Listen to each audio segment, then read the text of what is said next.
Y2K, for those who don't know, is a youth serving organization with the goal of bringing youth opportunities and opportunities to youth. This week is surrounding environmental consciousness, as you might have seen from yesterday's segments as well. So Y2K is trying to bring in more environmental initiatives, and one of the ways you can do that is through starting eco initiatives in your own school, which is what this video is going to kind of talk about with our lovely host, Rinon Muto. Just meeting like-minded people, you can really make good friends and share valuable experiences. So I would say to any teacher or staff member that's considering becoming a staff advisor, you're going to be working with an amazing group of students that wants to make a difference. Sometimes you feel when you're younger that you don't really have the power to make change, and I really felt like I gained feeling like I can do things. And this really came to light that I started to realize what students could do. Like, it didn't have to be a staff leading students through things. Students could actually lead staff through things.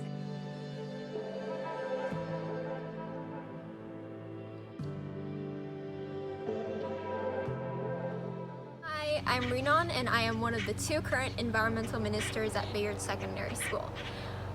This year we had about 20 staff members and students who were involved with EcoTeam, and with so many different ideas, backgrounds, and perspectives, we were able to make a lot of change-making initiatives. From our annual Grade 9 water bottle workshops to the management of recycling stations, I hope this introduces you to what EcoTeam does and how you can implement green initiatives in your own school too. Bayard EcoTeam has been certified as gold status for 6 years now through the Equal Schools Canada certification program. This certification is assessed by teamwork and leadership, energy conservation, waste minimization, school ground greening, curriculum, and environmental stewardship. These certifications are offered across Ontario, so applying for this program could be your first step in building an EcoTeam. EcoTeam is a group of people across grades from all different experiences, different classes within the school, different classrooms. And I think it's really important that we try to have all voices heard. And I think the way to do that is to have fun and to keep it engaging, and to also, I think what's important is that when we say we're going to do something, we actually do it. Because I think the follow through is important to get the trust into a team. And then from there comes the creativity and the movement forward. In terms of like leadership skills and building resiliency, like sometimes it's like just like little things. Like being a leader doesn't necessarily mean that you're like the environmental minister. Like you can like be a leader and be a general member. So like you can like take the lead and initiative on like smaller projects within like what we're doing. I believe that EcoTeam is an environment where all students and staff members can use their leadership role in their own ways. Whether it is collecting information or creating a poster, every single person in EcoTeam has a role and value in the team. With the diversity of skills and backgrounds each member has, I believe that this creates a greater possibility of how much action we can take. To limit the amount of energy we use, we have Earth Hour, which is an initiative that we take in school every year to turn the lights off in hallways. Consuming lots of energy is becoming an issue because many buildings depend on fossil fuels, which produce greenhouse gas emissions. And as you know, it is a great contributor to climate change. The average energy consumption in secondary schools in Canada is 244 kilowatt per meter squared. So just a day of turning up the lights off will significantly help save energy. I'd say I definitely learned a lot through our waste and electricity audits, and just kind of realized how much electricity and stuff we use and where it all comes from. So the energy audits are audits in which we walk around the entire school, hallways, classrooms, bathrooms, both floors, and see what areas of the school are using energy unnecessarily. So we make sure monitors are off, projectors are off, all lights are off, and just kind of see which classes and which areas of the school there's a lot of energy being used unnecessarily, and there's a lot of fuel being wasted, and then we can figure out what we need to do, who do we need to talk to, and what kind of initiatives we need to start to try and reduce the amount of wasted energy in the school. It goes into my conversation on day one. We go around day one, day two for a kitchen orientation, and I bring the green boxes in. We collaborate with the city of Kingston, and they do our compost pickup. So I bring the green box right into the kitchen. We have other little pails that we have throughout the kitchen. So I introduce to them the first day that they're in our kitchen. And I talk about waste, I talk about the garbage cans, what goes in those garbage cans, and what we divert away from them. And it never ceases to amaze me how quickly they pick up on it, and it just becomes a natural part of their day-to-day in our kitchen. I think there's a misconception that composts are stinky and that they attract vermin and rats, and I don't want to have that in my backyard. But like when the kids start composting in my kitchen, they basically realize, like I always say, it's either going to go in the garbage or it's going to go back to the land. And they've never actually had that option available to them. So you're teaching waste diversion, and you're teaching how to compost clean compost, and then we get to put it back in our garden. One of my favorite campaigns or initiative was the I Give a Shirt campaigns, because it also really highlights to me just the amount of waste in our landfills that comes from textiles and from clothing, and like people just like throwing away clothing, which I wasn't aware before we did that initiative. And so it's made me, even to this day, I'm still really conscious of trying to buy secondhand and whenever I can, because of that campaign. And it also was just really fun, getting everyone in the school involved to try to bring in as many clothing and shirts as possible. And we managed to fill this entire back room with clothes and shirts, and you could literally swim in all of them. There were so many of them. And then because the people on the EcoTeam, there wasn't enough of us to even move them all, because there's so many clothing. So we had to get this entire class. And so Mr. Gammercourt's class during that period came out and helped us move all these shirts, and just seeing all these people coming together to just help us all move these shirts and divert all these shirts from the landfill. It was just really fun and super awesome. There are 10 major recycling stations in Bayard Secondary School, which recycles plastic, cans, and paper. EcoTeam chooses where to place these recycling bins from observations of where students walk past most. And recycling bins are placed in every classroom. Every year, we hold a waste audit for the grade 9s. This initiative allows students to have a further understanding of how we can recycle better and where our garbage, or what we throw away, goes to. Students themselves use their hands to weigh and take apart the garbage and recycling bags. We sometimes find interesting findings, like sandwiches that are not eaten at all and keychains in the recycling bins. By the end of the workshop, we determined the current waste diversion rate and the achievable waste diversion rate to understand how we can do better. Really, Pitch-In Day is we would tell Kingston that we are going to get involved with this annual day that's in Kingston. It's all over Canada as well. You pick a day, and usually we would do it a Friday in April, and it would be the Friday of the Earth Week. Mr. McLagan has been the one who's organized it for the last probably decade at Bay Ridge now. And what happens is each class would be assigned a certain area outside of the school on the school property, and they would collect all of the recycling and garbage that they would find. And then it was kind of fun because you don't really think that there is that much garbage that's on the school property, but there would be probably 30 or 40 bags of materials that would be collected just in a very short period of time, just an hour.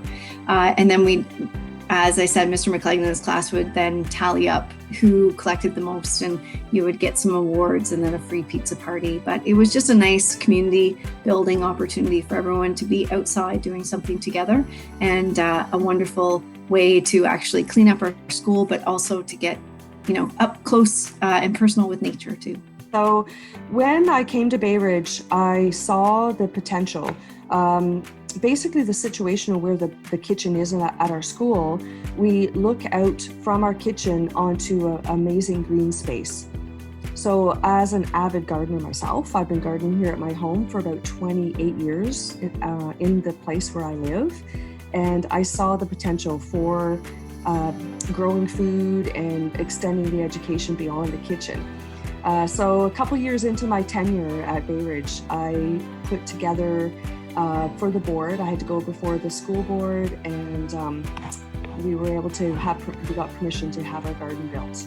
So I think we're in our 7th growing season right now. And I've been actually spending time there in the last couple of weeks. I'm planting a garden there this summer. I actually planted onions there last week, and I had some nice fresh compost delivered and topped off all the beds and weeded the beds. And I'm hoping to have a student spend some time there for community service hours this summer to help with the watering and the weeding. And we're going to have food in the fall. After, when all this is said and done, we're still going to have a harvest. I've learned a lot about how to be more sustainable in my own lifestyle. I thought when we did the straw initiative we did, where we sold the reusable straws, I've never had a reusable straw before that, and I really was happy that we could try it out and learn new things from it. So that's one of my favorite parts about it, and I think that's really changed the way I've been, because I can be more eco-conscious. Cookies for Climate Change was a fundraiser event that we did. We baked koala cookies as an EcoTeam, and then we sold them along with some other baked goods at lunch to raise money to send to Australia to help with the wildfires. I think our school did great because everyone decided that the cookies were cute and they wanted to help the environment, so they all pitched in. And one of the key things that I think helps, especially with youth, so with teenagers today too, is to try and make sure whatever initiatives we do, that we make them fun. Because of course, it's great to save the planet, but it's also a lot more fun to do fun things, fun activities, to also enjoy being with like-minded people and doing initiatives that are going to make a difference, that are also enjoyable. So the holiday gift wrapping event, we ordered some compostable gift wrap online, and then we had it come to our school and we decorated with holiday and winter designs.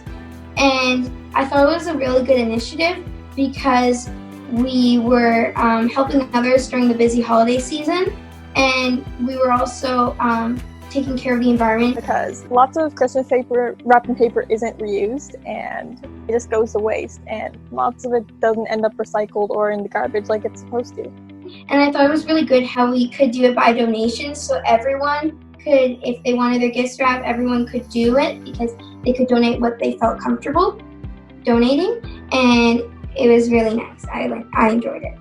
I love that Bay Ridge has the water filling stations. I think that encourages, to not use the bottled water, and to just bring their own bottles from home. And you guys have that amazing grade 9 water bottle program that you introduced at the start. Every day, 8 million pieces of plastic find their way to the ocean. One of the biggest contributors to plastic pollution are plastic containers, like plastic bottles. And as they break down into smaller pieces, it easily becomes ingested by sea creatures. As it decomposes, plastic also releases harmful chemicals, which leads to a variety of health concerns. So to spread awareness of the issues around plastic, Bay Ridge holds a grade 9 water bottle workshop every single year.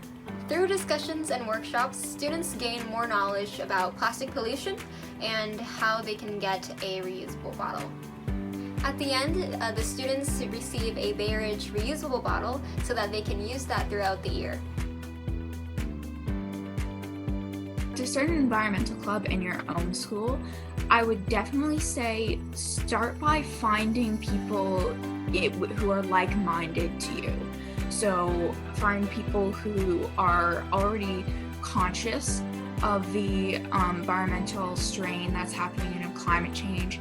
And then once you kind of have that group, even just like say 5 people, if you've got 5 other students who are willing to work on initiatives and try and make some, even just small changes in your school, that is huge. Find out the teachers that are teaching those particular ideas already in their classroom. So just like what I do, because I'm a geographer, I then reach out to students and those people that are actually writing about the environment and wanting to make a difference with the environment. I chat with them and say, maybe you might be interested in EcoTeam. So the same thing goes with staff. So if you notice that there's a staff member in your school that's the one might be the one that's doing the gardens out front, just volunteering, or that staff member you might have a really good rapport with, and they could be teaching science, they could be teaching geography, but they also could be teaching English or history. It doesn't really matter what subject the teacher is teaching. If you notice that you have noticed that they're interested in the environment, then go and chat with them and see if they'd be interested in helping you out and to start something. EcoTeam is like some of the clubs that in most schools will go unnoticed because the other clubs are so big. So building this, you need to get a lot of awareness around usually.